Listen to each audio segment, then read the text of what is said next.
Hey everyone, what's up? So this past year has been an interesting one for all of us. And I think the only maybe silver lining for some people, small silver lining, is being able to work from home. I think a lot of people are enjoying that, but it's not to say that there are not some drawbacks to working from home and some things that you really need to adjust to, especially if you're coming from a very traditional office life. So I thought in this video, I would round up 10 of my favorite tips, hacks, secrets, things that I've been using over the many years that I've been working from home to hopefully help some of you all out. So let's hop in. Okay, so I don't know about you, but I don't have a scanner in my house. I mean, why would I have that? That seems big and expensive, but you actually have one on your iPhone. If you've got an iPhone and you have the Notes app, you can use it as a scanner to, send over important documents and contracts and things like that. Here's how you do it. You're just going to open up your Notes app and create a new note. And then you'll click on the little camera icon and choose Scan a Document. You'll basically take a picture of the document. I just have this little jewelry card on hand, and it will automatically put it into a PDF format for you. Then what you can do is you can either send that note to yourself, or you can just open up your Notes app on your computer and you will be able to just drag that picture that you took or that PDF onto your desktop or wherever else you need it so it's easily accessible. Okay, now similarly, if you do sign a lot of contracts, which as a business owner, get used to it, you will be, it's important to have a signature. And most e-signature, DocuSign, HelloSign, those kinds of tools will allow you to just type a signature or draw one with your finger, which always turns out looking terrible for me. But I personally like to have a more polished, professional, real signature on hand. So all that you need to do is take a piece of paper, write your signature. And I did this really large, and I like to use a Sharpie so it shows up really thick and black. Then what you'll want to do is simply take a picture of it and then import it into Canva, or you can even use your scanner app or something like that and just save the picture. If you want to get fancy, you can use Canva to erase the background to make it fully transparent. And there you go. You have a signature. Just keep it in a safe place on your hard drive or something like that. So whenever you need to sign something, you can import it in that way. I use a tool called PDFescape. It's free. It's just a website. You go there, I'll link it down below. And if somebody sends you over a contract to sign, you can upload your document in there and you can upload your signature all in one place. It's super, super easy and free to use. Tip number 3, another app or resource is TextNow. This is a phone app that I've used for a long time. Okay, I've had the same phone number since I was in 7th grade, and I really do not want to change it. But I need to use my phone sometimes for business, and I'm also not at the point where I feel I need a complete second line. That seems like a waste of money because nobody talks on the phone anymore. Most of my business is done on the computer. So I use this app called TextNow, and you're able to sign up for a free phone number. I believe it's anywhere in the US. You can get an area code, a free area code and phone number. And you can use this app either on your computer connected to Wi-Fi, or you can download an app to your phone. So it rings on a separate line. It has a separate voicemail. It has a separate phone number and all of that. So you have kind of a public facing number and a private number. Okay, so one of the things that I miss most about life a year and a half ago is going to coffee shops. I have never really liked working in an office, so I've always worked from home, but I would make a point to go to a coffee shop at least 1 to 2 days per week. And I really miss the sounds just of people, of humans, of outside life.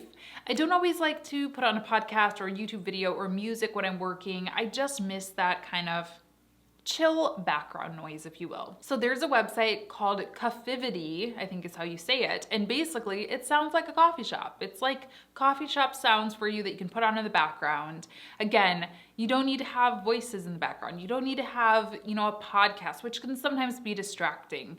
It's just this mellow coffee shop vibe, free to use, and I freaking love it.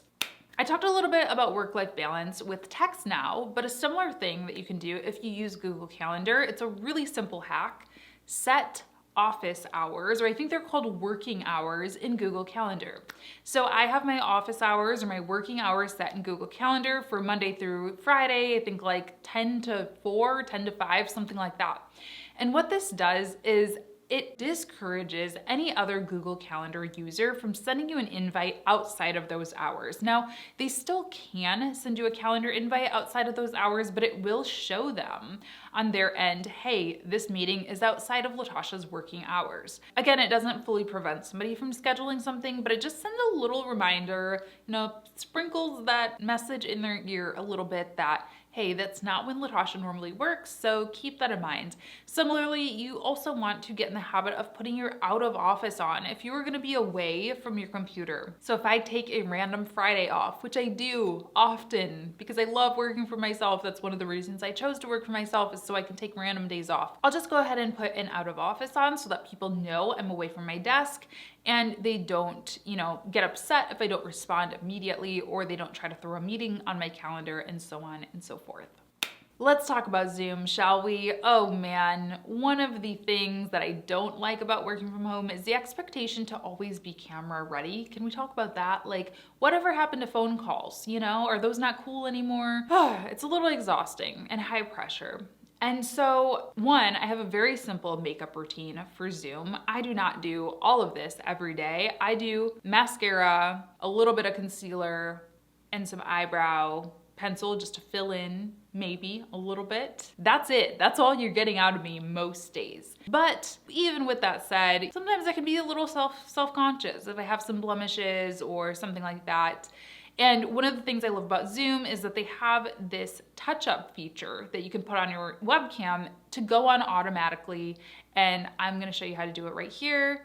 Okay, so if we go over here to our Zoom preferences, click on that and then click on video. Oh my gosh, I'm scared for what you guys are gonna see. This is a very unattractive angle. Okay, we can see my face. It looks a little rough. There's also a sunstreak, but let's just ignore that. That's what it looks like now. I have pretty much no makeup on today. Click on touch up my appearance. Do you see that soft, subtle blur on my face? Let's do it again. Okay, you see I have a little bit of blemishes up here. The sun is highlighting them even more, right? Touch up. Not bad, right? So it's just subtle enough to give you a little bit of, a touched up appearance without looking totally filtered and completely not like yourself. Okay, so another thing that might be tough to adjust to if you are somebody who's used to working with a team, working in an office, seeing people every day, is emails, like talking over email, talking over Slack, this text-based communication that doesn't have the same level of humanization and personalization as face-to-face does. So something that I like to do to kind of surprise and delight my clients and also just get some of that conversation going, get some of that personality going, is sending video responses to things when it makes sense. I know I just said I don't like being on video all the time, but this is controlled. It's at your own free will. I use a tool called Vidyard. So for example, if one of my coaching clients says, hey, Latasha, they send me an email, they say, hey, can you check out my website? I just updated my website. Tell me what you think of it. Instead of writing a list of things I think about it, I will go ahead and screen record their website and walk through it with my face in the corner and say, hey, I really like this, I really like that. Not a big fan of that. What do you think about changing it to this?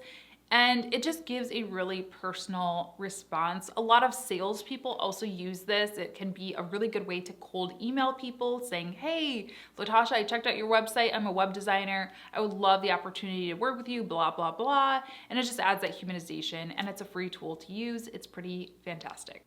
Ooh, another tech tip is Google Voice typing.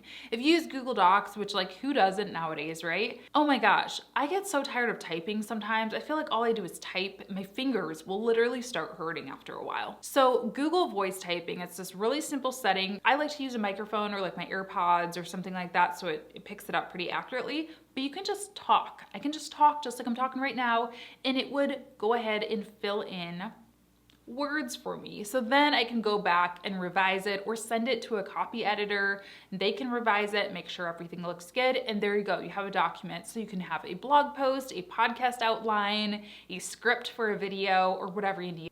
Oh, let's talk about scheduling. Oh, how's Monday at 2? Oh, sorry, I have a meeting then. How about Thursday at 4? Oh wait, those are outside of my office hours. Okay, Monday at 9, that's actually 3 p.m. here. That doesn't work so well. Oh my goodness, scheduling can be a nightmare, but especially for business owners, especially for people who are working from home and you're communicating through email and not just sitting next to the person being able to schedule something. Get a scheduling link. It is gonna save you so much time just to have a tool that connects to your calendar and that you can just send people one quick little link, send it over to them, boom, here, pick a time that works for you. There are a lot of different services and tools that offer this. One that I used for a long time was HubSpot. That one is free. Calendly, Acuity, and now I use Honeybook, which is a part of a greater paid program, but it is so worth it. I've talked about Honeybook so many times before of all the different automations and things that you can do within it, templates. So I recommend Honeybook. I'll leave my 50% off link down below, but if you just want to get started with something free, try HubSpot, I think Calendly has a free plan. It will save you so much time. Okay, and my last tip is for anybody who is on camera a lot, like myself. I know this probably isn't everybody, but a lot of us might do YouTube. We might just need to take pictures of ourselves for Instagram, or even if you're a business owner and you just need to update your website and you need some good headshots, but you're trying to socially distance and not have photographers come in and out of your home office. This app is a game changer. This is one of the reasons that I stick with Canon cameras exclusively, is because they have this app called the Canon Camera Connect app. Now I'm sure other camera brands probably have something similar, but Canon Camera Connect is where it's at for me. It is an app, I'll show you. I'm actually using it right now to help film this video. Don't judge my dusty fingerprinty iPad. I have this app and I'm able to actually use it as a viewfinder so that I can easily make sure that I'm in frame, make sure my camera is even, lighting's okay, I can refocus my camera, and I can even take pictures. So I'm recording this video now, but if I want to go ahead and change it over to photo mode, I can take some photos, you know, some nice headshots. Some of my favorite photos I've ever taken have actually been using this app. It's not perfect, of course, but it works pretty dang well, especially if you are running a business or having to do things all by yourself. It can be a lot to deal with.